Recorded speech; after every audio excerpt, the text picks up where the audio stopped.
जो अपना जो लोगों का जो प्रोत्साहन, लोगों का विश्वास और लोगों की जो मैं सेना के प्रति भावना देखा, और सेना तो लड़ाई लड़ने के लिए है ही, लेकिन जिस तरीके से भूतपूर्व सैनिकों को भी एक आयोजन करने का मौका मिला और उनके पीछे पूरी जैसे हर एक समाज के छोटे से लेकर बड़े तक, औरत से लेकर मर्द तक, जवान से बूढ़े तक, सब एक स्वर में एकजुट होकर फौजियों के पीछे आकर भारत माता की स्वतंत्रता के लिए और भारत जो ये पराक्रम कर दिखाया है 3 दिन के अंदर, उसका जश्न मनाने के लिए जिस तरीके से लोगों ने सड़क पर आकर इसका प्रदर्शन किया है, हमारे फौजियों का साथ दिया है, इसके लिए मैं गर्वान्वित हूं और आशान्वित हूं कि ऐसा ही आगे भी भविष्य में अगर एकता बनी रही तो हमारा देश हमेशा सोने की चिड़िया के रूप में उभरा हुआ रहेगा और एक अच्छा भारत होगा। पाकिस्तान को क्या संदेश देना चाहेंगे जो अपने मर्यादा में रहे? पाकिस्तान के लिए तो बस केवल 2 दिन की लड़ाई ही उसको 9 जगह के ठिकानों को, 100 आतंकवादियों को, जो अभी तक वो अपने आतंकवादियों को गिनती नहीं कर पा रहे हैं, उनको खुद का पता नहीं कि उतना कितना बड़ा नुकसान हुआ है। आज के दिन में उनको कम से कम बरसों बरस रह गए अपने फिर से एयरफोर्स को डिप्लॉय करने में, चूंकि उनकी पूरी एरोप्लेट जो है जो प्लेटफॉर्म है हवाई जहाज उड़ने की, पूरे ध्वंस हो चुके हुए हैं। उनके पैरामिलिट्री के जो बेस कैंप है वो सब ध्वंस हो चुके हुए हैं। तो उनको अभी संदेश अपने आप मिल गया है और आज गिड़गिड़ा रहे हैं। लेकिन प्रधानमंत्री जी ने साफ स्पष्ट शब्दों में कहा है कि सिंदूर अभी स्थगित हुआ है, ये बंद नहीं हुआ है। तो हम इंतजार करेंगे, अगर उनके तरफ से आतंकवादी समर्पित होता है, आतंक की कोई रवैया नहीं होगी, तो वही सुखी, हम भी सुखी। धन्यवाद। इंडियन आर्मी में असम रेजिमेंट में सर्विस किया है। मैंने कारगिल और कारगिल के पहले के जंग देखे हैं और मेरा हमेशा ये कहना है कि हम लोग क्यों एकजुट होते हैं जब आसमान में गुब्बारा ऊपर होता है। हमको भारतवासियों के हैसियत से हमेशा कोई भी भेदभाव के बिना हमको जो एक साथ रहना। जब एक भारतीय सैनिक मैदान जंग में कूदता है तो वो ये नहीं सोचता है वो किस धर्म का है, वो सबसे पहले ये सोचता है वो भारतीय है। मैंने आज जो देखा सिलवासा में, जिस तरह से उत्साह, जिस तरह से पूरा समूह इकट्ठा हुआ है, सबके दिल में देशभक्ति की एक ज्वाला है। ये ज्वाला को बरकरार रखना है। जैसे एसके सिंह साहब ने अभी कहा, सिंदूर अभी खत्म नहीं हुआ है। अभी हमने सिर्फ एक चुटकी सिंदूर का ही जो है हमने रिप्लाई दिया है या जवाब दिया है। अभी हमारे कितने सिंदूर 22 अप्रैल के पहले कितने सिंदूर उजड़े हैं, उस सब सिंदूर को उसका बदला हमको लेना है। और जब जब ये आपात की स्थिति आती है, हमको हमेशा एकजुट रहना है और सामने वाले दुश्मन को बताना है कि भारत को हिलाना मुश्किल ही नहीं, असंभव है।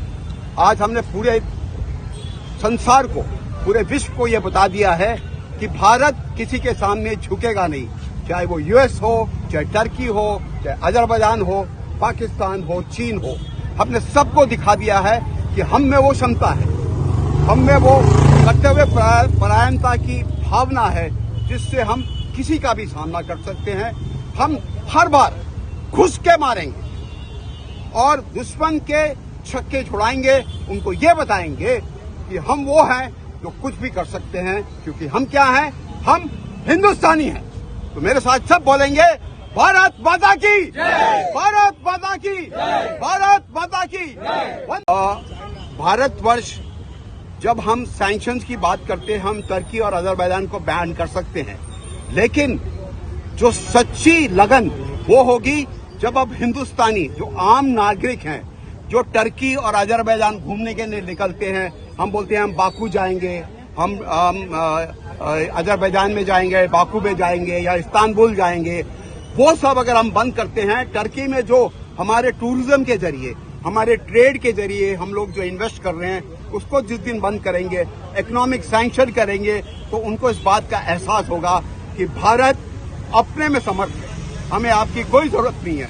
क्योंकि भारतवर्ष इतना बड़ा देश है, पर्यावरण की रक्षा करना आपका काम है, टूरिज्म इतना है, तो बाहर जाने की आवश्यकता ही क्यों है हमको। तो हमें जरूरी है कि जो देश हमारे गद्दार देश पाकिस्तान का साथ दे रहा है, उसका बिल्कुल साथ न दे। जरूरी नहीं है फौज को आक्रमण करके जीत हासिल करें। आप सब हमारे साथ हैं।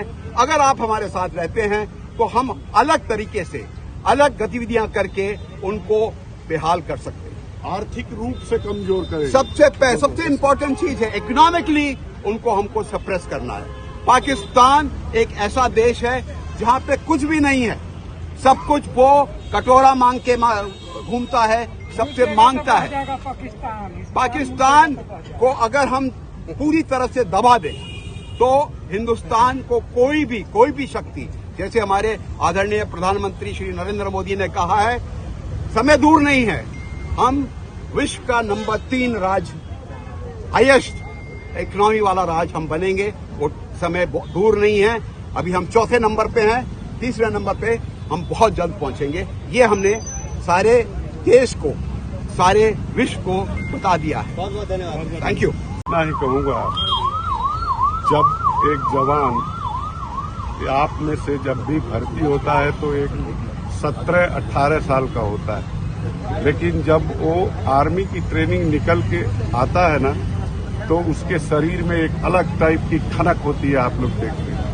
ऐसे ही हमारे जवान जब इस तरह की क्रांति देखते हैं तो उनमें उन्माद आता है और देश को ऐसे जवानों की जरूरत है। आज उसी संदर्भ में मैं बोलूंगा कि देश को 55 साल 50 साल के सैनिकों को जरूरत नहीं है।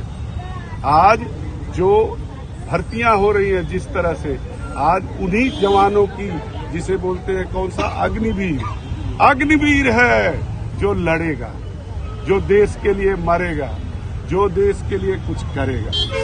ये जज्बा उन जवानों में ही रहता है। मैं केवल इतना ही कह सकता हूं कि एक आज मैं आप लोगों में से बहुत सारे ऐसे लोग हैं जहां पे एक मुझे पूछा गया, मेरे दोस्तों ने कुछ लोग पूछे कि आप तो 60+ हो गए, आप क्या करेंगे?